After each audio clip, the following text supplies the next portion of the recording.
இப்ப நாம சதுரம் அப்படின்னு பார்ப்போம். சதுரம்னா என்ன? சதுரம்னா 4 பக்கங்கள் சமமான ஒரு நீளம் இருந்துச்சுன்னா அதை வந்துட்டு நாம வந்து சதுரம் அப்படின்னு சொல்றோம். அது மட்டும் இல்லாம 4 கோணங்களும் பாத்தீங்கன்னா உங்களுக்கு 90 டிகிரி இருக்கணும். அத்தனையும் 90 டிகிரி இருந்துச்சுன்னா அதை நாம சதுரம் அப்படின்னு சொல்றோம். சதுரத்துல 4 ஒரு பக்கம் ஏ அப்படின்னா 4 பக்கமும் ஏன்னு தான் இருக்கணும். இதுல சதுரத்தினுடைய பரப்பு அப்படின்னா பரப்புக்கான வாய்ப்பாடு ஏ ஸ்கொயர் அப்படின்ற பரப்பு, அல்லது பக்கம் பெருக்கல் பக்கம் அப்படின்னு சொல்லலாம். அடுத்து சுற்றளவு.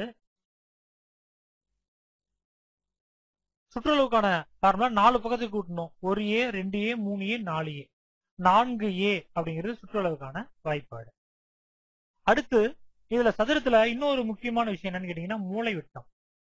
மூலைவிட்டம் என்பது 2 மூலைகளையும் இணைக்கக்கூடிய ஒரு நேர்கோடு தான் மூலைவிட்டம் என்று அழைக்கப்படுது. இந்த மூலைவிட்டத்தை பாத்தீங்கன்னா மூலைவிட்டத்தின் நீளத்தை டி அப்படின்னு நாம சொல்லலாம். அதாவது டயகனலுக்கு டி அப்படின்னு வச்சுப்பாங்க. அப்போ மூலைவிட்டத்தின் நீளம் காண வாய்ப்பாடு ஒண்ணு இருக்கு.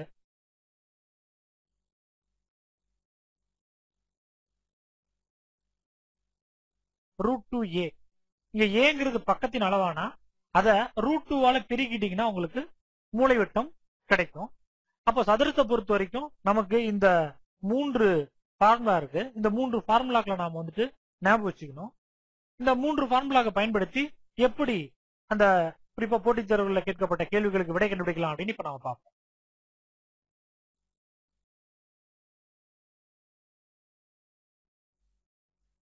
இப்போ இந்த கணக்கை பாருங்க.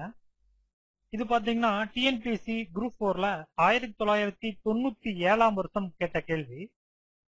ஒரு சதுரத்தின் மூலைவிட்டத்தின் நீளம் 8 சென்டிமீட்டர் என்றால் அந்த சதுரத்தின் பக்க அளவின் நீளமானது அப்படின்னு கேட்டிருக்காங்க. இதுல option A 2 centimetre, option B 2.8 centimetre, option C 1.414 centimetre, option D 5.64 centimetre அப்படின்னு கொடுத்திருக்காங்க. இப்போ இந்த கணக்கை எப்படி விடை கண்டுபிடிக்கலாம் அப்படின்னு இப்ப பார்க்கலாம். இதுல பாத்தீங்கன்னா நம்ம கொடுத்துக்கிற கணக்குல என்ன கொடுத்திருக்காங்கன்னு பாத்தீங்கன்னா சதுரத்தினுடைய மூலைவிட்டம் கொடுத்திருக்காங்க. மூலைவிட்டம் எவ்வளவு கொடுத்திருக்காங்கன்னா 8 சென்டிமீட்டர் கொடுத்திருக்காங்க. அதாவது மூலைவிட்டம்னா நமக்கு டி சமம் 8 சென்டிமீட்டர் அப்படின்னு கொடுத்திருக்காங்க. நமக்கு தெரியும் டி அப்படின்றது √2a அப்படின்னு ஏற்கனவே ஒரு ஃபார்முலா நான் சொல்லியிருக்கேன். இப்போ டிங்கிறது எவ்வளவு கொடுத்திருக்காங்க? 8 சென்டிமீட்டர் கொடுத்திருக்காங்க. அப்போ நம்மகிட்ட என்ன கேட்கறாங்கன்னு பாத்தீங்கன்னா ஏ எவ்வளவுன்னு கேட்கறாங்க. எனவே இது பாத்தீங்கன்னா √2a சமமானது. அதாவது டியோட மதிப்பை எல்லாம் பிரதிட்டு இருக்கேன். இப்போ இதுல ஏ வேணும்னா ஏ அந்த பக்கம் வச்சுக்கிட்டு 8 டிவைடட் பை √2 சமம் ஏன்னு கிடைக்கும். அதாவது √2 இங்க வகுத்துல எடுத்து வந்திருக்கேன். இப்போ இந்த √2 நாம கேன்சல் பண்ணணும். 8 வந்துட்டு நாம வந்து ரூட்டோட மதிப்பு 1.414 இதை வகுக்கணும். அப்படி வகுக்கிறது நமக்கு சிரமம் இருந்துச்சுன்னா என்ன பண்ணலாம்னு கேட்டீங்கன்னா இந்த 8 எப்படி பிரிக்கலாம்னா 2 பெருக்கல் 4 டிவைடட் பை √2 அப்படின்னு பிரிக்கலாம் சமம் ஏ. இந்த 2 எப்படி பிரிக்கலாம்னா √2 பெருக்கல் √2ன்னு பிரிச்சுக்கலாம். ஏன்னா 2 √2 பெருக்குனீங்கன்னா உங்களுக்கு என்ன கிடைக்கும்? 2 தான் கிடைக்கும். அப்போ இப்படி பிரிக்கும் போது ஒரு √2க்கும் அடிச்சிடலாம் நாம. அப்போ நம்மகிட்ட என்ன இருக்குன்னு கேட்டீங்கன்னா 4 பெருக்கல் √2 சமம் ஏ அப்படின்னு நமக்கு கிடைக்கும். 4க்கு 4 போட்டுக்கிறேன். √2ஓட மதிப்பு ஏற்கனவே நமக்கு தெரியும் 1.414 சமம் ஏன்னு கிடைச்சிருக்கு. அப்போ 1.414 4 பெருக்கணும். பெருக்கணும்னா 1.414 பெருக்கல் 4 நன்னான் 16க்கு 6 மீதி 1 4 4 1 5 நன்னாங்கு 16க்கு 6 மீதி 1 4 4 1 5 இப்ப விட 5.65ன்னு கொடுத்துருக்கு. இந்த விட பாத்தீங்கன்னா ஆப்ஷன் டில பாருங்க இந்த விடை நமக்கு கொடுக்கப்பட்டிருக்கும்.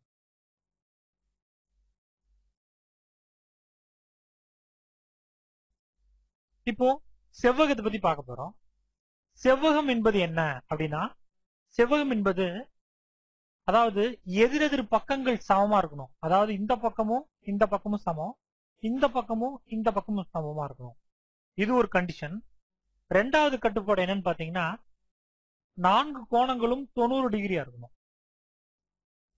இந்த 4 கோணங்களுமே 90 டிகிரியா இருந்துச்சு அப்படின்னா அதை நாம ஒரு செவ்வகம் அப்படின்னு சொல்றோம். இப்ப எதிர் பக்கங்கள் சமம் மற்றும் இணைன்னு கூட சொல்லலாம் நாம.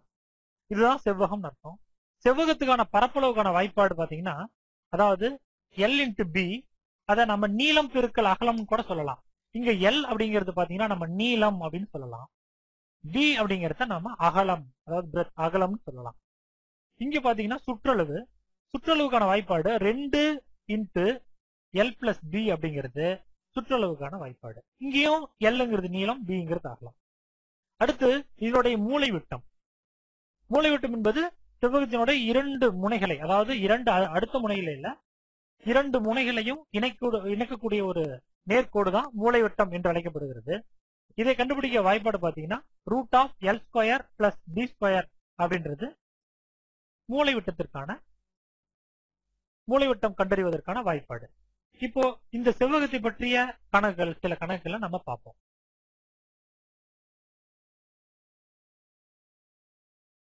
இந்த கணக்கு பாருங்க. ஒரு செவ்வக வடிவ தகட்டினுடைய அளவுகள் பாத்தீங்கன்னா 4x3 மீட்டர் அப்படின்னு கொடுத்திருக்காங்க. அதை 4 சென்டிமீட்டர் பக்கம் உள்ள சதுர தகடாக வெட்ட வேண்டுமெனில் எத்தனை சதுர தகடுகள் கிடைக்கும் அப்படின்னு கேட்டிருக்காங்க. அதாவது எண்ணிக்கை கேட்டிருக்காங்க. Option A 7500, option B 1200, option C 2000, D பாத்தீங்கன்னா 12000 கொடுத்திருக்காங்க. இதை நம்ம எப்படி போடலாம்னு பார்க்கலாம். இப்போ செவ்வகத்தினுடைய நீளம் எவ்வளவு கொடுத்திருக்காங்கன்னா எல் எவ்வளவு கொடுத்திருக்காங்கன்னா 4. அதை சதுரமா மாத்தும் போது சென்டிமீட்டர்ல கொடுத்திருக்காங்க. எனவே நம்ம எல்லாத்தையுமே சென்டிமீட்டர்லயே நம்ம மாத்திப்போம். அப்போ 4 மீட்டர் அப்படிங்கிறது பாத்தீங்கன்னா ஏறத்தாழ 400 சென்டிமீட்டர். அதே மாதிரி பி அகலம் எவ்வளவு கொடுத்திருக்காங்கன்னா 3 மீட்டர், அது எவ்வளவுனா 300 சென்டிமீட்டர். இப்போ செவ்வகத்தின் பரப்பு பாத்தீங்கன்னா நமக்கு தெரியும். செவ்வகத்தின் பரப்பு எல் இன்டு பி, அதாவது 400 பெருக்கல் 300 சமம் 412, அதாவது 1,20,000 சதுர சென்டிமீட்டர் கிடைச்சிருக்கு. இத நாம 4 சென்டிமீட்டர் உள்ள பக்கம் உள்ள இதுவா நாம வெட்ட சொல்றாங்க. அப்போ இத நாம எதால வகுக்கணும்னு கேட்டீங்கன்னா இந்த சதுரத்தின் பரப்பால வகுக்கணும். சதுரத்தின் பரப்பு என்னன்னு பாத்தீங்கன்னா, அதாவது நமக்கு சிம்பிளா நம்ம பண்ண வேண்டியது என்னன்னு பாத்தீங்கன்னா செவ்வகத்தின் பரப்பு வகுத்தல் சதுரத்தின் பரப்பு. சதுரத்தின் பரப்புக்கான வாய்ப்பாடு என்னன்னா a².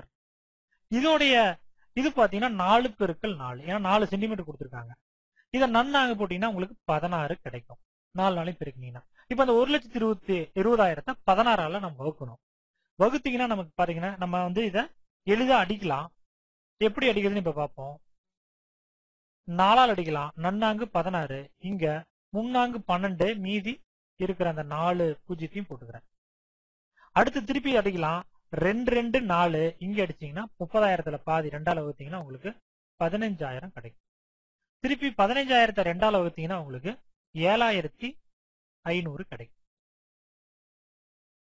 அப்போ விடை அப்படி என்னன்னு பாத்தீங்கன்னா 7,500 சதுர தகடுகளை நாம அந்த செவ்வகத்தை வெட்டி நம்ம செய்யலாம்.